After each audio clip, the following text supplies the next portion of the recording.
আমাদের প্রতিদিন কিন্তু নানা রকমের ঘটনার প্রবাহের মধ্যে দিয়ে চলতে হয়, নানা রকমের চাপের মধ্যে দিয়ে চলতে হয়। সকালবেলা আমাদের ঘুম থেকে ওঠার পরেই কিন্তু নানা রকমের চাপযুক্ত ঘটনা আমরা ফেস করি। যেমন আমাদের মেইডটা আসলো কিনা, আমাদের বাসার কাজগুলো, আমাদের যে অনেক রকমের কাজ সামনে পড়ে থাকছে, সেই কাজগুলাকে হ্যান্ডেল করা, সবকিছু সুচারুভাবে করা।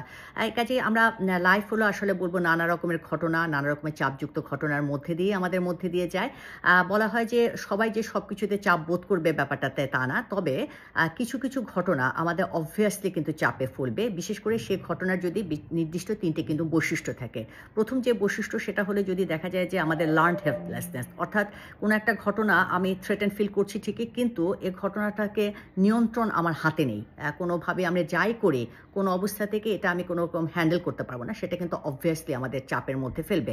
যেমন ধরেন আপনার কোনো এক ধরনের রোগ হলো, ধরেন ডায়াবেটিস হলো, সেটা তো আপনার হাতে নেই। কাজেই এটাকে আপনার ফেস করতে হবে। সেটা কিন্তু আমাদের অনেক ক্ষেত্রে চাপ আমাদের ফেলতে পারে। অথবা কারো ব্রেকআপ হয়ে গেল, সেটা আপনার হাতে নেই, সেটা আপনার চাপ হতে পারে। অথবা আপনার সম্পর্কের মধ্যে একটা জটিলতা চলছে, সেটা আপনি যাই করছেন, যেভাবেই করছেন, আপনি কোনোভাবে এটাকে আপনার নিজের নিয়ন্ত্রণে রাখতে পারছেন না।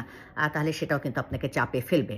তার মানে হলো আমাদের লার্নড হেল্পলেসনেস, অর্থাৎ যদি লার্ন করি, আমরা যদি বুঝি যে এটা আমাদের আমাদের আমাদের এক ধরনের হেল্পলেস, অসহায়ত্ব বোধ করি, সেটা কিন্তু আমাদের চাপে ফেলবে। কারণ আসলে মানুষ কিন্তু মূলত এক ধরনের এক ধরনের নিয়ন্ত্রণ করতে চায়। সে তার চারপাশটাকে, নিজের জীবনটাকে এবং আশেপাশের মানুষের মধ্যে এক ধরনের একটা সেন্স অফ কন্ট্রোল সে চায়। কাজে এই সেন্স অফ কন্ট্রোল যখন আমাদের হাত থেকে চলে যায়, তখন কিন্তু অবভিয়াসলি এটা আমাদের মধ্যে চাপ কিন্তু অবভিয়াসলি আমাদের তৈরি করবেই।